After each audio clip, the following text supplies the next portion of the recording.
안녕하십니까. 농어촌 전형 정시 모집의 이해라는 주제로 영어촌 정시 지원과 관련한 강의를 맡게 된 관동고등학교 교사 최동혁이라고 합니다. 이 영상은 정시 농어촌 특별 전형을 대비하여 기본적인 사항들과 지원 전략들을 이제 안내하는 영상입니다. 영상 시청 대상은 지금 현재 고등학교 3학년 학생들과 N수생 그리고 고 1학년, 2학년 학생들이라는 점 참고 부탁드리겠습니다. 강의에 들어가기 전에 수능을 응시한 고3 학생들과 N수생 여러분, 수능 보시느라고 모두 수고 많으셨습니다. 수능 성적표가 12월 6일에 받게 될 텐데요. 이 성적을 바탕으로 배치표와 이전의 입결 성적을 바탕으로 저희가 정시 가나다를 어떻게 쓸지 전략을 이제 짤 예정이십니다. 그때 제가 여러분들에게 정시 전략에 있어서 조금이나마 도움을 주고자 이 영상을 찍게 되었습니다. 제가 여러분들에게 도움을 드릴 수 있는 정시 전략은 정시 농어촌 전형입니다. 농어촌 전형이라고 하면 저희가 수시에서 많이 들어봤을 것 같아요. 그런데 정시에서는 농어촌에 대한 얘기를 많이 들어보지 못했을 것 같아서 이번 시간에는 정시 농어촌 전형이 무엇인지 그리고 지원 전략과 그리고 여러 사항들에 대해서 안내를 하겠습니다. 특히 강원권의 학생들의 경우에는 이 농어촌에 해당되는 학생들이 많습니다. 그래서 이 농어촌 전형을 잘 활용한다면 대입에 있어서 좋은 결과를 나타낼 수 있을 거라고 생각을 합니다. 그러면 강의 시작하겠습니다.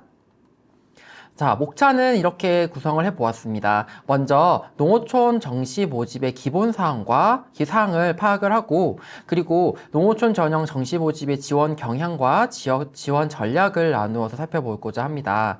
정시 농어촌 전형은 사실 사례가 많지가 않습니다. 성적을 공개하는 학교들도 적고 그리고 여러 가지 사항들 때문에 사실은 저희가 그 입시 결과들을 다 파악하기가 힘든데 그래서 제가 준비한 자료는요 3개년치의 경쟁률과 그리고 성적이 공개된 대학을 중심으로 지원 경향과 지원 전략들을 이제 살펴보겠습니다. 먼저 농어촌 전형 정시 모집의 기본 사항입니다. 아마 여러분들 농어촌 전형의 그 전형에 지원을 할 수 있는 조건들은 알 거라고 생각을 해요. 하지만 한 번 더 선생님이 안내하도록 하겠습니다. 우선은 농어촌 전형의 경우에는 유형 1과 유형 2로 나누어서 지원을 할 수가 있습니다. 유형 1의 경우에는 농어촌, 읍면 소재의 중고교 6년 전 교육과정을 입학에서 졸업까지 모두 이수한 자로서 부모와 본인 모두 읍면 지역에 거주한 자에 해당이 됩니다. 아마 1번에 해당되는 학생들이 많을 거라고 생각을 해요. 또한 유형 2도 있습니다. 농어촌, 읍면 소재의 초중고교 12년 전 교육과정을 입학해서 졸업까지 모두 이수한 자로서 해당 기간에 재학 기간 동안 읍면 지역에 거주한 자 이렇게 두 가지 유형으로 나누어서 농어촌 전형의 지원 자격이 있는데요. 자, 이 지원 자격이 여러분들이 갖추어진다라고 하면 이제 정시 농어촌에 지원을 할 수가 있습니다. 선생님이 5개년치의 수시와 정시에 있어서 농어촌의 비율을 그래프를 한번 제시해 보았어요.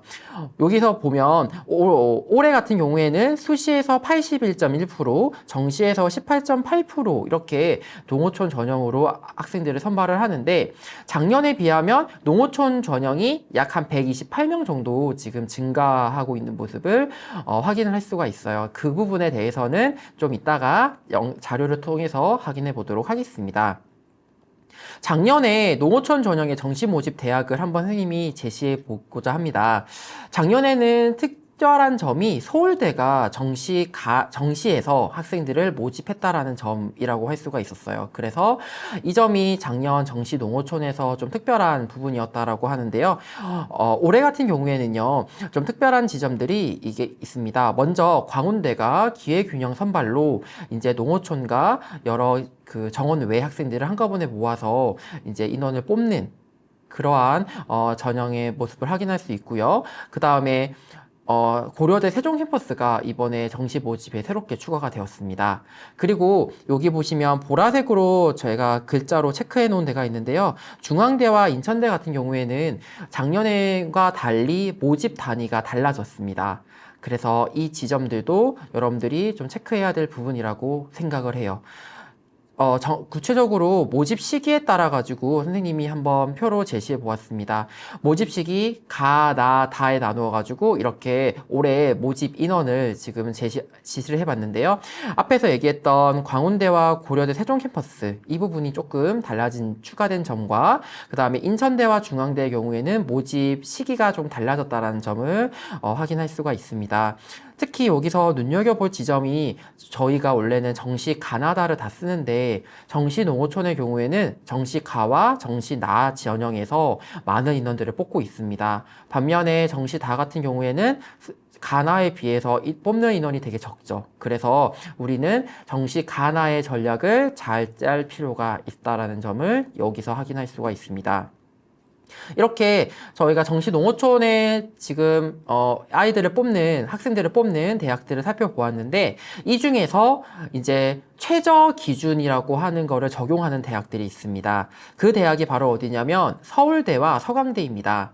서울대의 경우에는 국어, 수학, 영어, 탐구는 2과목을 보고요. 그 중에서 3개 합이 7등급 이내여야지만이 서울대에 응시할 자격이 주어집니다. 서강대의 경우에는 국어, 수학, 영어, 탐구 1과목 중 3개 영역이 각 3등급 이내일 경우에만 지원이 자격이 주어져요. 이렇게 서울대와 서강대가 이렇게 최저 학력 기준을 적용을 한 이유는 일종의 그 대학 전형 대학을 넣을 때 일종의 허들을 설치한 거라고 생각을 하시면 될 것 같습니다. 아무나 지원을 못하고 이 정도의 학업적인 수준을 가지고 있는 학생들이야지만이 지원을 할 수 있다라는 점을 지금 서울대와 서강대에서는 최저 학력 기준으로 제시를 하고 있어요. 자, 이렇게 이제 올해 농어촌에 대한 가나다와 그 다음에 최저 학력 기준에 대한 내용들을 살펴보았는데요. 이거를 한꺼번에 다시 한번 정리해 보도록 하겠습니다. 먼저 작년에 비해서 올해 정시 농어촌의 모집 인원이 증가되었어요. 그래서 작년에는 1609명, 이거는 수시 2월 인원이 들어간 것이 아닙니다. 수시 2월 인원이 들어간 것이 아니라 대학교별로 발표되었던 인원들을 다 합해가지고 1609명을 작년에 뽑았는데 올해는 1737명으로 약 128명의 인원을 지금 증가함을 확인할 수가 있습니다. 두 번째는 광운대가 기회균형으로 고려대 세종 캠퍼스가 농어촌 정시 모집으로 한다는 점, 그 다음에 중앙대와 인천대 등이 모집 시기를 변화했다는 점, 그 다음에 작년도 그렇지만 올해도 아마 수시 농어촌 2월 인원이 굉장히 많이 증가할 거라고 생각을 합니다. 제가 나중에 슬라이드로 보여드리겠지만 우리가 지금 대학에서 발표한 거 이외에 농어촌으로 사실은 뽑는 인원은 정해져 있어요. 근데 수시에서 이 인원을 충족하지 못하면 정시로 2월이 됩니다. 정시로 2월이 되는데 그 인원의 수가 생각보다 많습니다. 그래서 근데 올해도 아마 이 인원이 많이 2월이 될 거라고 생각이 들어요.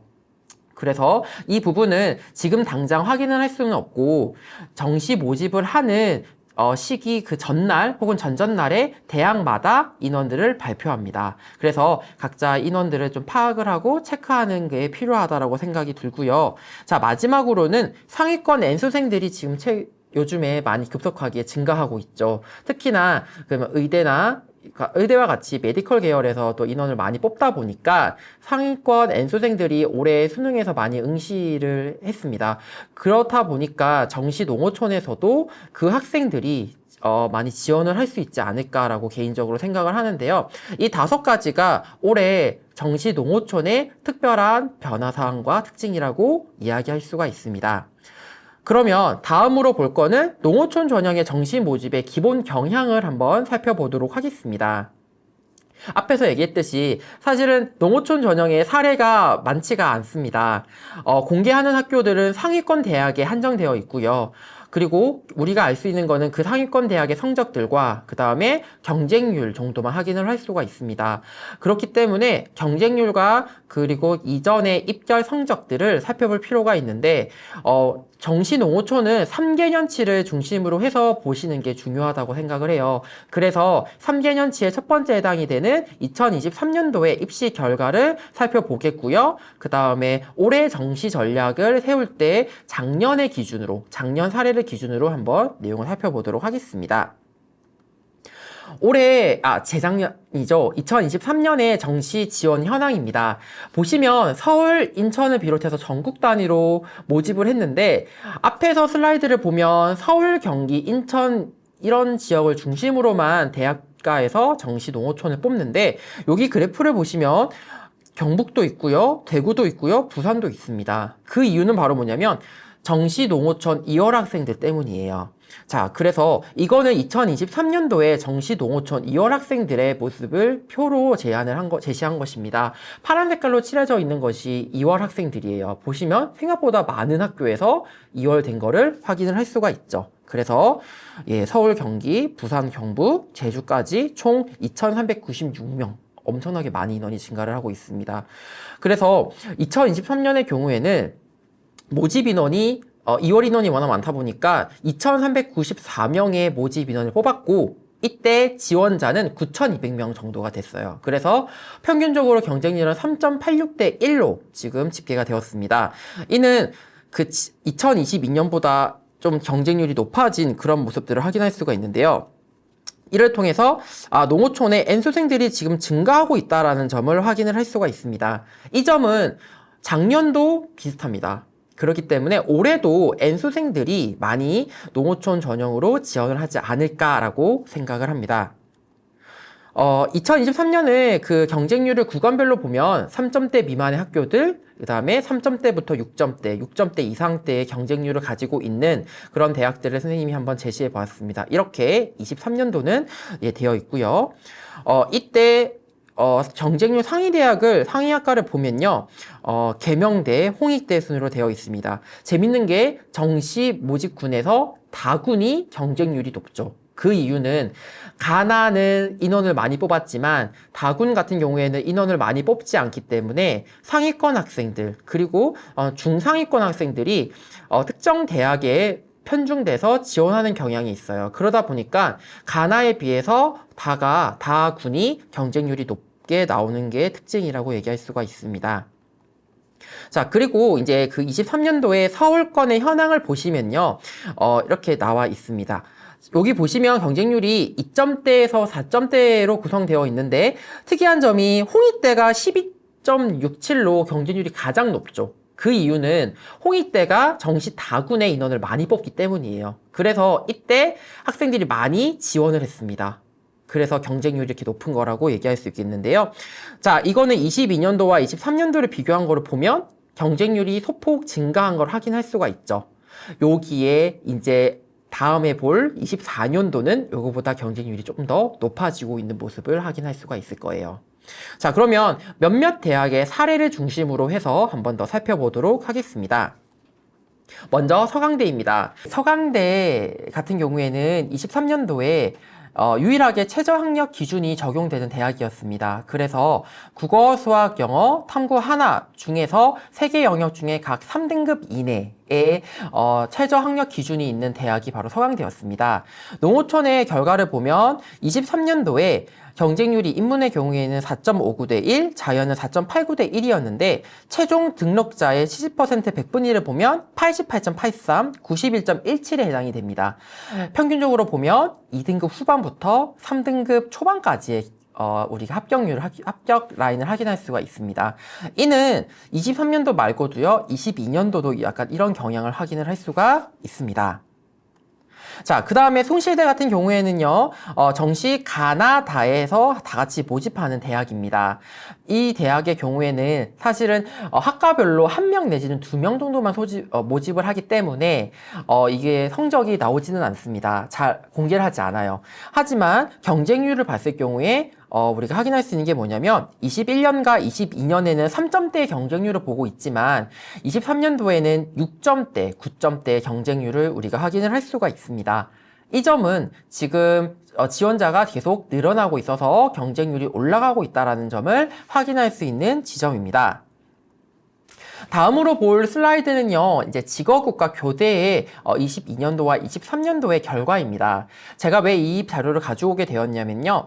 자, 우리 정시 농어촌 전형 같은 경우에는 앞에서 얘기했듯이 수시 2월 인원들이 있을 겁니다. 그 수시 2월 인원들 중에서 대체로 직어국과 교대 쪽의 인원들이 꽤 많이 포진되어 있을 거예요. 그렇기 때문에 혹시나 이 영상을 보고 있을 중위권 학생들의 경우에는 이 직어국과 교대의 지원을 여러분들이 좀 잘 보셨다가 혹시나 상위권만이 아니더라도 이 대학을 혹시나 희망하는 친구들은 참고하셨으면 좋겠다는 의미에서 제가 자료를 가지고 왔습니다. 그래서 여러분 22년도, 23년도에 직어국과 교대의 내용을 보시면 되는데 특이할 점이 교대가 경쟁률이 지금 떨어지고 있죠. 마이너스 경쟁률을 보이고 있습니다. 이 점은 교대가 지금 현재 많이 인기가 좀 많이 떨어지고 있음을 좀 보여주는 사례라고 이야기할 수가 있을 것 같아요. 자, 정리를 하면 정시 가나다의 지금 경쟁률의 직어국의 모습입니다. 직어국과 교대도 마찬가지로 정시 다군의 경쟁률이 높은 걸 확인을 할 수가 있는데요. 이 점도 정시 다에서 인원을 많이 뽑지 않기 때문에 이렇게 경쟁률이 올라간 거라고 보여집니다. 여기까지가 이제 23년도의 내용인데요. 자, 다음으로 볼 거는 이제 24년도입니다. 작년인데요. 자, 작년에 경쟁률을 몇몇 대학들을 중심으로 선생님이 한번 가져와 보았습니다. 보시면 중앙대, 건국대, 동국대, 홍익대, 광운대입니다. 보시면 가나의 경우에는 경쟁률이 낮은 거는 3.77부터 높은 거는 10.808까지 올라가는 걸 확인을 할 수가 있습니다. 그런데 다군 같은 경우에는 전부 다 10대 1이 다 넘죠, 경쟁률이.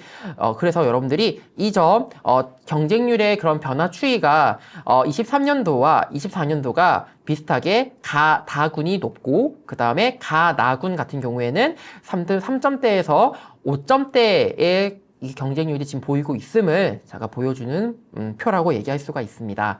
그러면 이제 2025년 농어촌 전형 정시 모집의 지원 전략을 24년도의 사례를 중심으로 해서 살펴보도록 하겠습니다.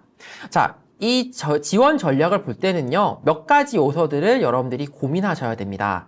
먼저 첫 번째는 바로 뭐냐면 학과별 모집과 광역 모집을 대한 학교들을 여러분들이 구분하실 필요가 있어요. 학과별 모집이라고 하는 말은 말 그대로 학과별로 모집 인원이 정해져 있습니다. 그래서 그 학과별로 뽑는 인원이 딱 정해져 있기 때문에 우리가 수시 원서를 넣듯이 그렇게 넣으시면 되는데, 문제는 광역 모집이라고 하는 점이 정시 농어촌에 있습니다. 자, 광역 모집 혹은 계열별 모집이라고 부르게 되는데요. 자, 이 광역 모집과 계열별 모집은 단과 대학 혹은 계열별로 전체적으로 인원이 다 정해져 있고, 거기 안에서 또 학과별로 1명 내지는 2명으로 다시 한번 인원을 또 뽑는 전형입니다. 모집입니다. 그래서 정시 농어촌의 경우에는 학과별 모집과 광역 모집을 모으는 학교들이 다른데요. 그 사례들을 보면서 자세히 말씀드리도록 하겠습니다. 먼저 학과별 모집의 대표적인 대학이라고 하면 고려대가 있습니다. 고려대 같은 경우에는요, 학과별로 이렇게 1명, 2명씩 인원을 모집을 하고 있습니다. 그래서 참고하시면 되겠고요. 자, 그래서 이 학과별 모집을 할 경우에 여러분들이 조금 참고하실 게 바로 뭐가 있냐면요, 소신 지원을 하는 학생들이 자주 발생한다라는 점입니다. 소신 지원이라고 하는 거는 자신이 정말 가고 싶은 학과가 있으면 거기를 지원하는 경향이 있잖아요. 근데 정시 농어촌 전형 같은 경우에는 뽑는 인원이 정해져 있고 엄청 적게 정해져 있고, 그 다음에 많이 이렇게 돌지 않기 때문에 사실은 소신 지원을 하는 경우가 학과별 모집의 경우에 있는 경우가 있습니다. 참고하시면 될 것 같아요. 자, 다음으로는 이제 광역 모집의 사례를 2가지를 보려고 하는데요. 먼저 첫 번째는 서울대입니다. 서울대는 작년에 처음으로 정시 농어촌으로 모집을 시작을 하게 되었는데, 자, 이때 광역 모집으로 학생들을 선발을 하게 되었습니다. 그래서 인문대 같은 경우에는요, 인문 계열에서 6명, 사회과학 계열에서 7명, 그 다음에 자연과학 대학에서 7명, 이런 식으로 이렇게 인원들을 모집을 하고 있는데, 여기에서 7명 안에 들었다라고 해서 다 끝난 게 아니고요. 학과마다 모집 인원이 또 정해져 있어가지고 또 다음 부분을 또 고려를 할 지점들이 있습니다. 그래서 사실 학과별 모집보다 광역 모집을 할 경우에는 변수가 조금 더 있다 보니까 사실은 좀 조심스러운 부분이 있습니다. 그래서 참고하시면 될 것 같고요. 그 다음에 서울대와 함께 광역 모집의 또 대표적인 대학이라고 할 수 있는 대학은 바로 연세대입니다. 연세대도 학과별, 단과별로 학과별이 아니라 계열별, 단과별로 이렇게 학생들을 모집을 하는 경향이 있습니다. 그래서 여기에 대한 사례는 선생님 제시를 해보았는데요. 자, 이렇게 인문대학별로 모집을 하더라도 보시면 농어촌 선발 최대 가능 인원이 학과별로 지금 정해져 있습니다. 보시면 국어국문학과 같은 경우에는 계열별로 모집을 하더라도 최대 인원으로 2명, 뭐 중어중문학과는 1명 이런 식으로 지금 인원을 계열에서 다시 한번 학과로 딱 정해져 있는 인원별로 지금 모집을 하고 있는데요. 자, 이를 통해서 지금 광역선발이라고 하는 거는 사실은 여러 가지 경우의 수가 있다 보니까 소신 지원이 사실은 되게 힘든 부분들이 있습니다. 그 다음에 비인기 학과, 예를 들면 뭐 사학과, 철학과와 같이 비인기 학과들이 있는데 그 학과들이 상대적으로 점수가 낮지 않을까라고 생각을 해서 지원을 하기가 되게 어려운 지점들이 있어요. 그러다 보니까 이제 이 광역 지원이라고 하는 건 여러 경우의 수와 변수들이 있다 보니 사실 지원하기가 조금 힘든 부분이 있습니다. 그래서 광역 선발을 할 경우에는 3개년치의 경쟁률과 그 다음에 특히나 이런 광역 모집을 선발하는 대학의 경우에는 상위권 대학들이 많기 때문에 사례 점수들이 있습니다. 그래서 담임 선생님과 충분히 상담을 해서 이 부분에 넣을지 말지를 좀 고민하시는 게 중요할 것 같습니다. 자, 그러면 이제 두 번째로 볼 게 뭐냐면 저희가 광역 모집과 그 다음에 그 학과별 모집을 이제 정하고 살펴보았으면 이제 지원을 할 때 우리가 사례 등급과 경쟁률을 아마 볼 거예요. 근데 정시 농어촌 전형의 경우에는 일반 전형보다 성적선이 굉장히 낮게 분포되어 있습니다. 자, 지금 선생님이 여러분들에게 보여줄 자료는 작년 입시 결과, 공개된 입시 결과의 사례를 선생님이 가져와 보았습니다. 먼저 작년에 처음으로 모집한 서울대의 결과를 보도록 하겠습니다. 서울대는 수능 최저학력 기준을 적용을 합니다. 그래서 국어, 수학, 영어, 탐구는 2과목을 보고요. 세계 합이 7등급 이내여야지만이 일단은 응시가 가능합니다. 그래서 응시를 한 결과를 보니 인문 계열에서는 보시면 경쟁률이 3.49. 일반 전형의 경우는 3.49고요. 농어촌의 경우에는 1.83입니다. 근데 우리가 지금 눈여겨봐야 될 지점은 바로 뭐냐면요. 최종 등록자 70% 100분위입니다. 보시면 인문계열의 경우에는 95.25%가 돼 있죠. 근데 최종 농어촌에서 합격한 아이들을 보면 91.25%입니다. 그 퍼센테이지가 확실히 낮음을 확인을 할 수가 있죠. 근데 이게 인문계열 말고도 경제학부, 전기정보학부, 수의예과, 첨단융합학부를 보시더라도 최종 등록자의 합격 그 선이 낮음을 확인을 할 수가 있습니다. 그래서 일반 전형에 비해서 낮은 성적선을 보이고 있구나라는 것을 작년 사례를 통해서 확인을 할 수가 있어요. 그리고 그 다음에 이제 고려대를 볼 건데요. 자, 고려대 같은 경우에는 학과별로 이제 모집을 하는 그러한 학교입니다. 여기 보시면 이제 경영학과, 그 다음에 경제학과, 그 다음에 신소재공학부, 그 다음에 기계공학부, 전기전자공학부로 이렇게 저희가 모집 가군의 사례를 선생님이 가져와 봤는데요. 일반 전형은 이제 95부터 94%에 해당하는 100분위를 볼 수가 있습니다. 그런데 농어촌 전형의 경우에는 그거보다 훨씬 더 퍼센트가 낮음을 확인을 할 수가 있죠. 그래서 일반 전형보다 낮은 성적선을 고려대도 보이고 있구나라는 것을 확인을 할 수가 있습니다. 경쟁률도 일반 전형과 농어촌 전형이 크게 차이가 없어요. 그러다 보니까 여러분들이 인원이 적다고 해서 지원하는 거에 대한 두려움을 생각하는 것보다는 작년의 사례를 바탕으로 해가지고 좀 자신감을 가지고 지원을 하는 게 좋지 않을까라는 생각이 듭니다. 다음으로 볼 학교는 연세대입니다. 연세대도 마찬가지로 일반 전형과 농어촌 전형이 을 보시면 다른 부분을 확인할 수가 있는데요. 자, 연세대 같은 경우에는 광역 모집의 대표적인 학교라고 얘기했었죠. 그래서 경제학부와 경영학부가 묶여가지고 농어촌에서 선발을 하게 되었습니다.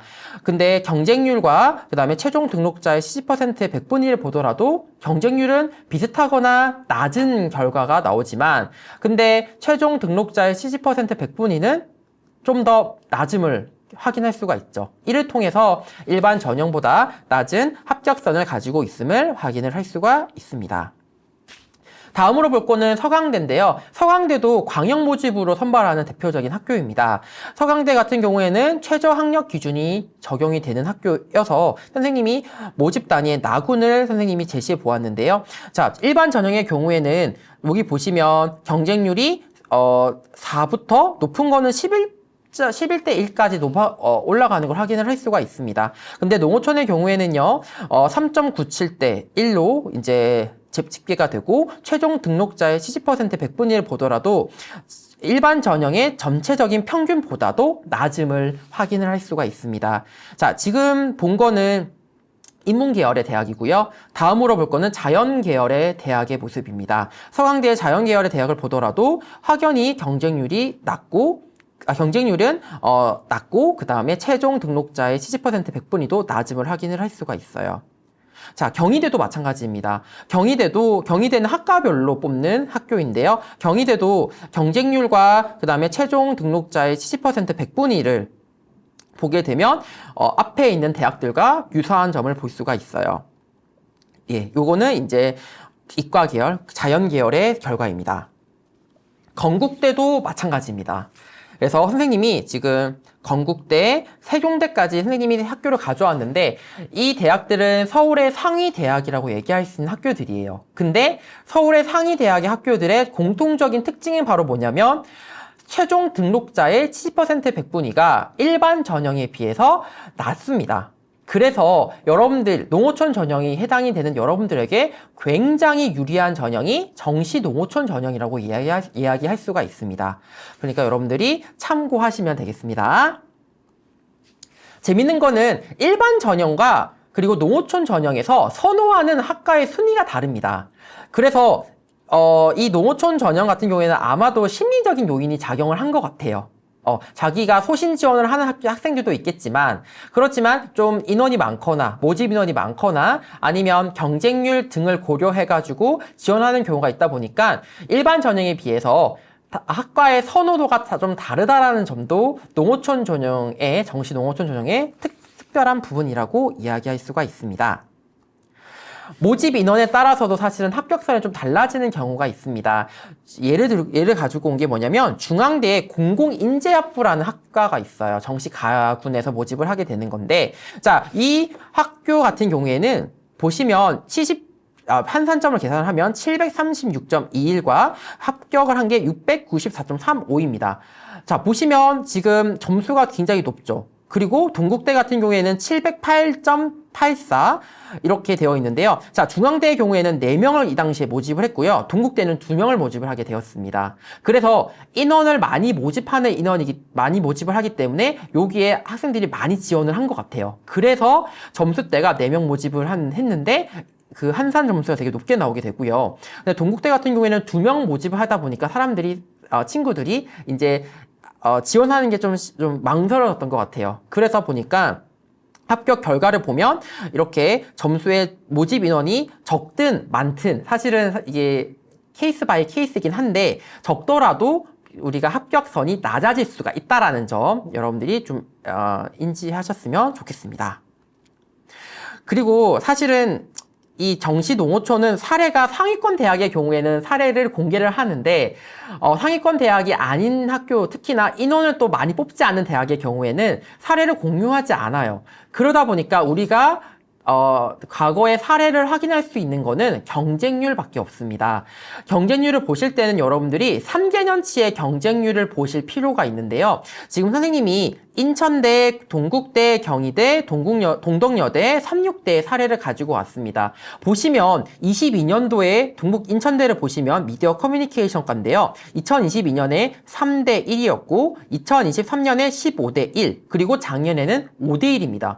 보시면 약간 퐁당퐁당식으로 경쟁률이 나와 있는 게 보이시죠? 그 다음에 동국대 같은 경우에도 5.33대 1, 14대 1, 3대 1. 그 다음에 경희대도 6대 1, 10대 1, 5.5대 1 등 지금 선생님이 모든 사례는 다 가져오지 못했어요. 하지만 일부 사례를 봤을 때 3개년 경쟁률을 보면 퐁당퐁당이라는 것이 있다는 거예요. 그러다 보니까 우리가 경쟁률을 볼 때는 작년 경쟁률을 보는 것이 아니라 3개년치를 다 같이 봐야지만이 조금씩 승산이 있을 거라고 생각이 듭니다. 그래서 지금 몇 개의 사례만 제시를 했는데 여러분들은 3개년 혹시 희망하는 학교가 있으면 3개년의 경쟁률을 꼭 확인하실 필요가 있다는 점을 말씀드리겠습니다.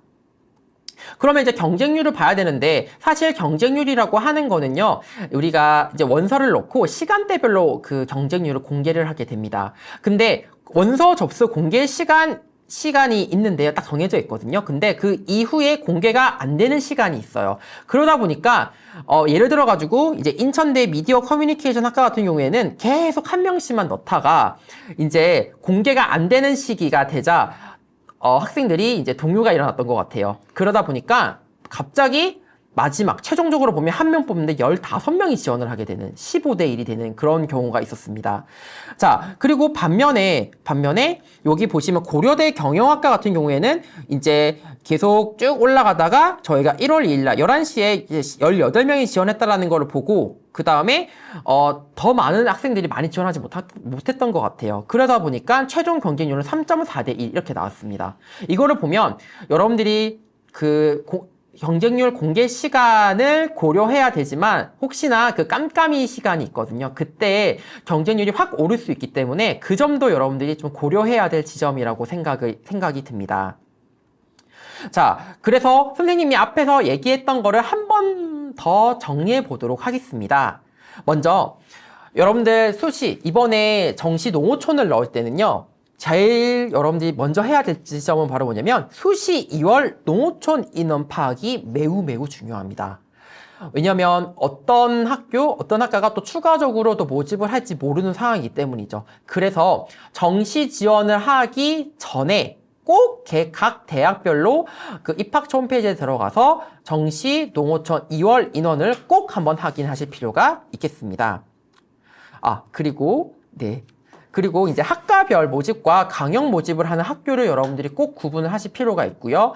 그 다음에 앞에서도 계속 얘기했지만 반드시 3개년 경쟁률을 확인하실 필요가 있습니다. 굉장히 눈치 싸움이 이제 시작이 될 건데요. 그럴 때 여러분들에게 큰 도움을 줄 수 있는 거는 바로 경쟁률, 3개년치의 경쟁률과 그 다음에 공개된 여러 가지 결과들이 여러분들에게 큰 도움이 될 거예요. 그리고 가장 중요한 거는 바로 뭐냐면 담임 선생님과의 상담이 필수적입니다. 여러분들 가운데서 이제 정시 농어촌을 넣을 친구들, 특히 고3 친구들의 경우에는 여러 가지 방면으로 정보들을 얻을 거예요. 근데 정시 농어촌의 경우에는 사례가 많지 않기 때문에 사설 업체에서 사실은 여러 정보들이 없어요. 그렇지만 학교에는 정보들이 있습니다. 그게 뭐냐면 대교협이라는 프로그램이 있어요. 학교에서 운영을 하는 그 대교협에 이제 현직 선생님들이 과거의 사례들을 이제 입력을 하시는데 거기 입력하는 그 사례들 가운데서 정시 농어촌 사례들이 있습니다. 그 정보들이 굉장히 귀하기 때문에 학교에서는 사실은 이 대교협 프로그램에서 이제 학생들과 상담을 할 때 많이 도움이 될 것 같아요. 그거를 볼 수 있는 선생님이 바로 담임 선생님이십니다.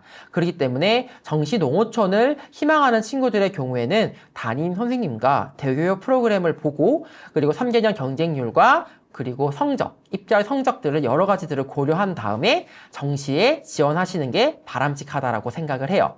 그럼에도 불구하고 잘 모르겠다라고 생각이 되면 이렇게 생각하시면 됩니다. 앞에서 봤듯이 일반 전형에 비해서 농어촌 전형은 성적이 낮습니다. 그래서 일반 전형의 배치표를 보시고 이거를 기준으로 지원 대학을 일단은 설정을 하고요. 그러고 나서 조금만 밑으로 내리는 식으로 해서 아래로 조정을 하면서 원서를 지원하면 여러분들이 성공적인 정시 지원이 될 거라고 생각을 합니다. 마지막으로 선생님은요, 사실 정시 농어촌이라고 하는 게 좀 여러 가지 경우의 수가 많고 인원도 적고 그러다 보니까 그리고 정보도 별로 없고 그래서 사실은 좀 부담감이 있는 전형이라고 생각을 해요. 하지만 이제 우리가 이런 불확실성을 사실은 극복을 할 필요가 있잖아요. 극복을 하기 위해서는 담임 선생님과 충분히 상의를 하셔가지고 여러 과거의 사례들과 그 다음에 경쟁률 등을 충분히 고려하신다면 여러분들은 아마 정시 농어촌 전형에서 성공적인 결과를 얻을 수 있을 거라고 생각을 합니다. 그래서 여러분들이 충분한 상담을 바탕으로 성공적인 정시 3장의 카드를 완성하기 응원하겠습니다. 자, 여기까지 선생님이 준비한 자료이고요. 정시 이제 농어촌 전형을 쓸 때 준비하는 시기가 이제 다가올 건데 여러분들 좋은 결과가 있기를 바라겠습니다. 끝까지 시청해 주셔서 감사합니다. 고맙습니다.